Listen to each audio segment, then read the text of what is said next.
Good afternoon and welcome to another of Tim's Tech Talk videos here at Venom Motorsports. Today we're having a look at the 1200 watt ATV Kodiak electric ATV that we carry. And today we're going to be working on an exposed series with you to give you a bit of an overview of how the ATV functions and common things to look at as you're assembling. So as you can see, when you first have a look at this, there's a great deal of wiring. And of course, being an electric ATV, we would expect that. So what I'm going to be doing through this video is to give you an idea where the various wiring harnesses are and what they do, as well as things to look for when you initially set the bike up. So when you first uncrate this ATV, things that you're going to have to do are assemble the tires, and of course inflate the tires. And when you're inflating the tires, the Schrader valve right here is available, and the tires are typically rated for these ATVs in the realm of 10 pounds per square inch. Although most of these tires will look for a seating or bead pressure of 20 psig initially. So you inflate the tire to 20 pounds, make sure it's well seated on the bead of the tire, which is the point where the bead of the tire meets the rim. This will ensure you get a great seal on the tires. And then once you've maybe run the tires for a couple of days, I would back the pressure off to about 12 pounds. That's what I find works best for most people. Now, what sort of difficulties can you run into when you're assembling the bike? If you have a look inside, so you remove this cover, you'll notice that there's a very small valve assembly. That's called a Schrader valve. And sometimes the Schrader valves will be a little bit loose, and all you need to do is to tighten them up using a Schrader valve tool. You can pick these up at any AutoZone for $5. Snug up that Schrader valve and it will leak no more. It really is that easy. So you're going to have to install all 4 tires, so make sure that they're properly inflated, well tensioned. Again, you want to make sure that all of these nuts and bolts are tight, but not tight to the point where you're going to snap them off. So when I say tight, they're just snug. They're not super tight, they're not super torqued, they're simply snug. And then when you have a look at this castellated nut, ensure that you get it nice and tight. Again, this is a good tight, but not torqued, just tight. And then make sure that you apply your cotter pin to lock it in place. So once you've assembled all 4 tires, then you're of course going to mount the rear rack and adjust the steering to what you feel is comfortable for you. Now, if you were to draw a straight line up from the steering column, you'll see that it's on a bit of an angle, and most people prefer the steering bars up a little bit forward for an adult and a little bit backwards for a teen or a younger individual. Again, totally your choice. When you have a look at the operating system here, on the left side, you of course have a rear hydraulic brake, which acts through the caliper that you see in the rear of the tire here to ensure good positive stopping. And being hydraulic, as you can see back here in the rear caliper, this will ensure that on both sides these discs work extremely well and you'll definitely come to a complete stop. With most vehicles, of course, you're also going to need a front brake. The front brake over here, again, is not caliper based but cable based. So you have a hydraulic brake in the rear, cable brake in the front. And when you look at the rear brake, again, the caliper is hydraulic, your brake fluid in here. If ever you needed to top it off, just open up the master cylinder, have a look inside the reservoir, add fluid to it, and you're back in business. Again, you'd have to ensure that you remove this so it started off in a perfectly horizontal position, otherwise fluid would leak out. What other gadgets do we have on the left side? We have your lights and your horn, which are going to engage for you in a minute. Again, coming around to the back of the bike, you can see the calipers located right here, and both of these again are hydraulic, just like the brakes on your car.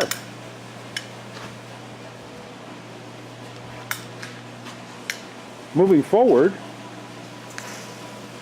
again, we said that we were using a cable-based configuration for the drums on the front of the bike. And when we're looking at the front of the bike, again being cable driven, when you squeeze this cable, it applies a tension into the drum assembly.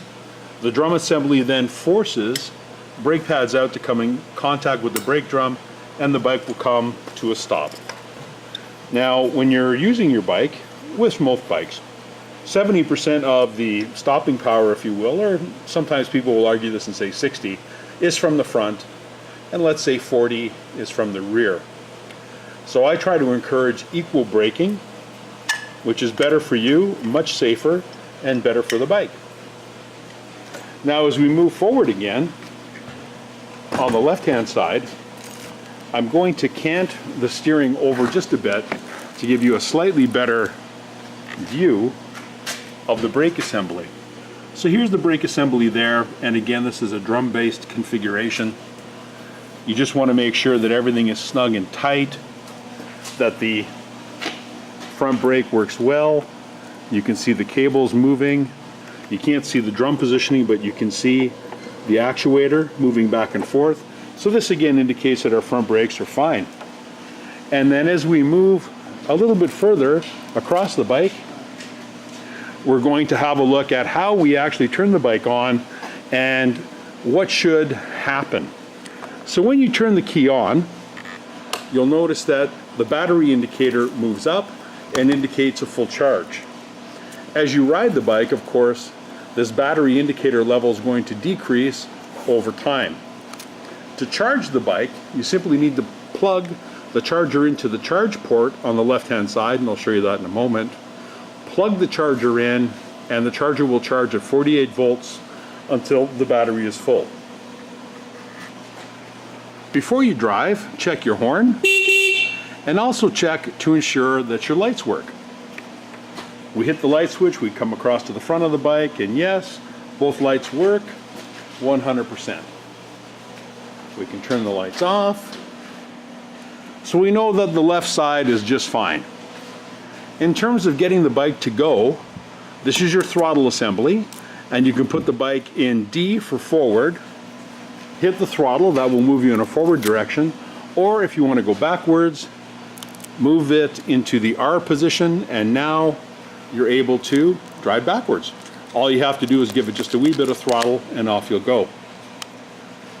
The thing to keep in mind with electric bikes is that they are very, very torquey, which means that when you hit the acceleration, the bike will definitely take off. So if you're a younger person and you're just getting involved with bikes, you might want to slow the bike down. The bike has a governor system, and it's easy to alter. These two wires right here, and you'll see that one is sort of a blackish color, the other is more blue. So these two right here with these black connectors on them, if they are apart, the bike will operate at high speed. If you put them together, the ATV will operate at slow speed. So if you're a novice rider, start slow, and then as time goes by, move to the higher speed. But in both cases, keep in mind, these ATVs have a great deal of torque, which means that when you first hit the accelerator, even in slow speed, you're going to feel yourself taking off vigorously. In terms of fuses, this is the main fuse for the ATV, and when you pull this off, you'll notice that there is a 30 amp fuse located right here, and it's a typical standard automobile fuse that you can simply replace if you have any difficulties. You pull it out, put a new one in, you're fine. There's also another fuse here, which is part of the interesting story of this particular ATV, and this fuse is for the 12-volt system. This ATV is equipped with two systems, a 48-volt system and a 12-volt system.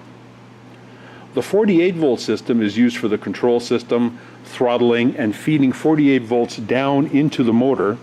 The 12-volt system, which comes to us from an interesting step-down transformer located right here under the main speed controller. So right down here is a step-down transformer to 12 volts. it energizes the lighting system and the horn and auxiliaries on this bike. Another interesting thing about electric ATVs is that a dedicated ground to the frame is never used. So there is a ground and a power wire to each and every load on this bike. So if you look at the lights will have a ground wire and a power wire. The horn will have a ground wire and a power wire. Ground is never taken to frame on electric bikes. So that's an important consideration to keep in mind. Now, when we have a look at charging the battery on the bike, the charging port is right here. You're simply going to plug in the 48 volt charger that comes with the bike right over here. This is what it looks like.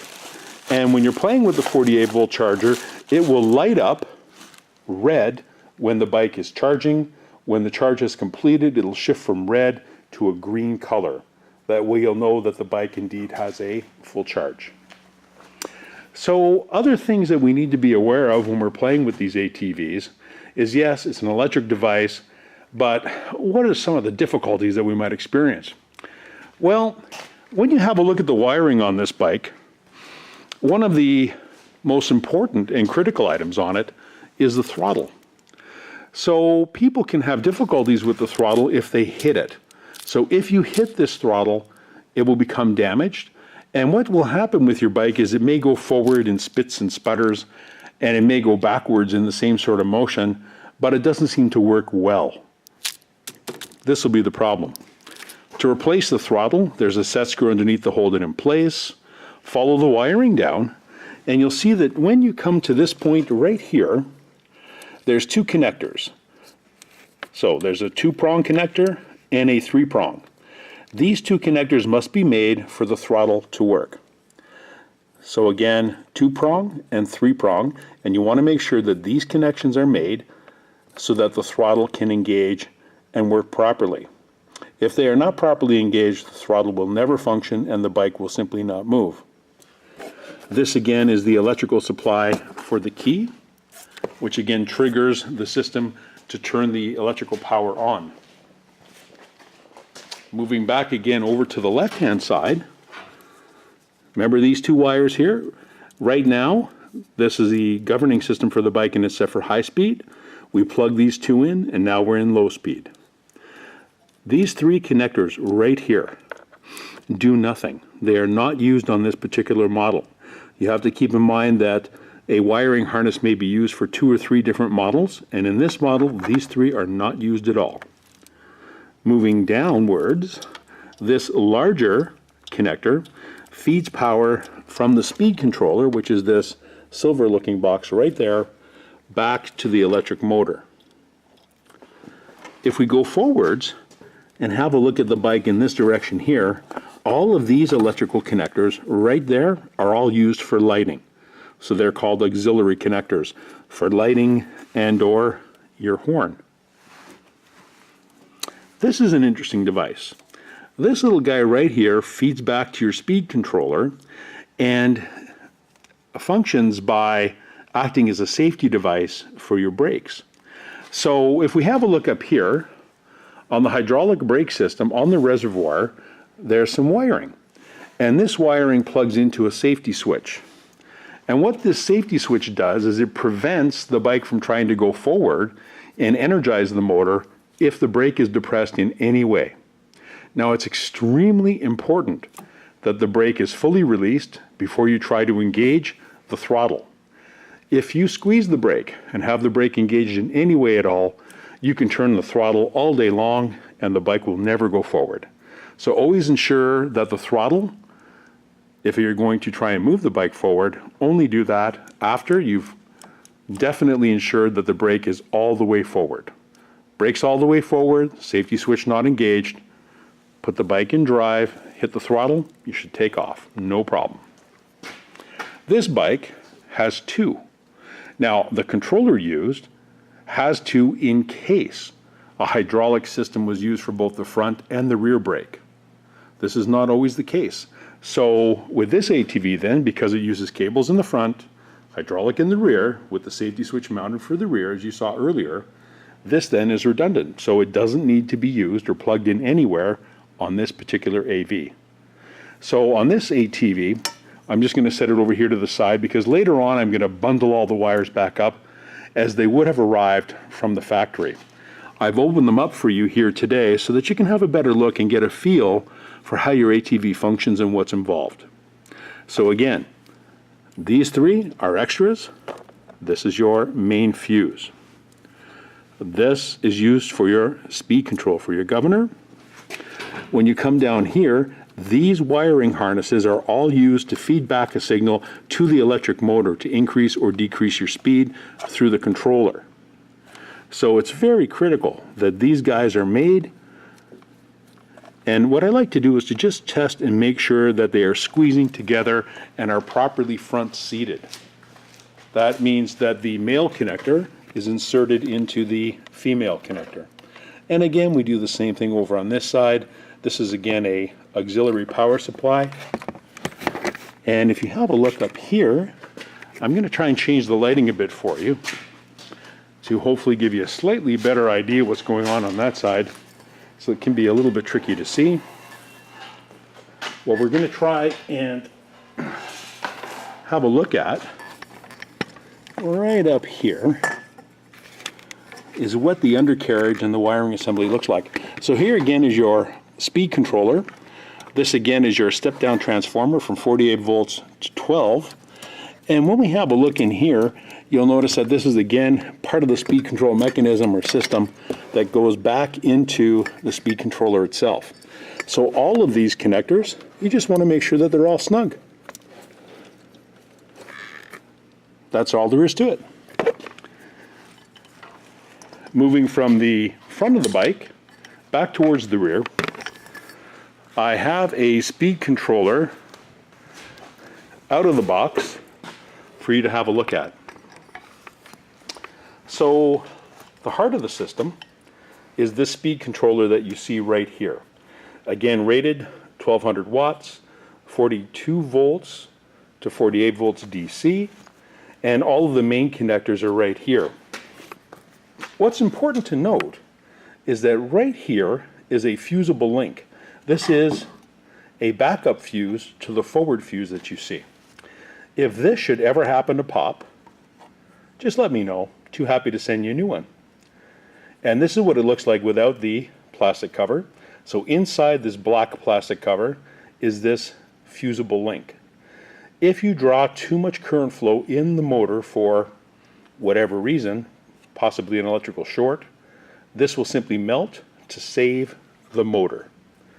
So again, this is what the controller looks like. This controller in the bike would be mounted in this direction. Large cables are going to come off of the controller from here and feed down through this cable into the motor to supply electrical energy to the motor to make the bike go. All of these other cables are utilized for speed control and or lighting. So when you have a look at this system on some bikes can be used for a 48 volt lighting system. On this bike, this is not the case. This bike has its own 48 to 12 volt step down transformer and uses 12 volts for lighting, not 48. But it is available through the wiring harness on some models, just to give you a heads up on that. So this again is what your speed controller looks like. This is your main fuse, or a redundant fuse off of the primary fuse in the front. I know it sounds a little bit silly, but with electrical systems we like to have a fuse upon a fuse just in case. We want to save the motor at all costs if there is any sort of shorting condition. Tail light, standard option on this particular ATV. And I think with that, we've covered just about all of the electrical connections that you need to be aware of. So, quick review. What are the really important guys? There are two. This fuse exposed to you is a fuse that is governing and protecting the 12 volt lighting system on your bike. This fuse that you see right here in the front is a large cartridge fuse, 48 volts. Both of these, of course, have to be inserted for the bike to function and for the lighting system to work. So again, in terms of basic troubleshooting, my bike won't go. Well, let's have a look at the fuse first and start there. Next thing, ensure that your bike has been properly charged using the charge port. You've put the charger onto the bike started off with the charger in the red position, then moved to the green to indicate that it has a full charge. This will take anywhere from 6 to 10 hours. So I would typically plug it in at the end of the day, unplug it in the morning, you'll have a full charge, you're good to go. Other things that we want to just spend a quick minute discussing are the suspension system. Always ensure that when you're installing your suspension system, everything is nice and tight, nothing is loose, nothing is wiggling around, and perform this little check, if you will, maybe every 2 weeks, just for fun, because these are mechanical devices. We're out in all terrain sort of conditions, and we want to make sure that everything in the suspension system stays nice and tight. Moving to the rear section, the suspension system in the rear of the bike also has a shock absorber right here.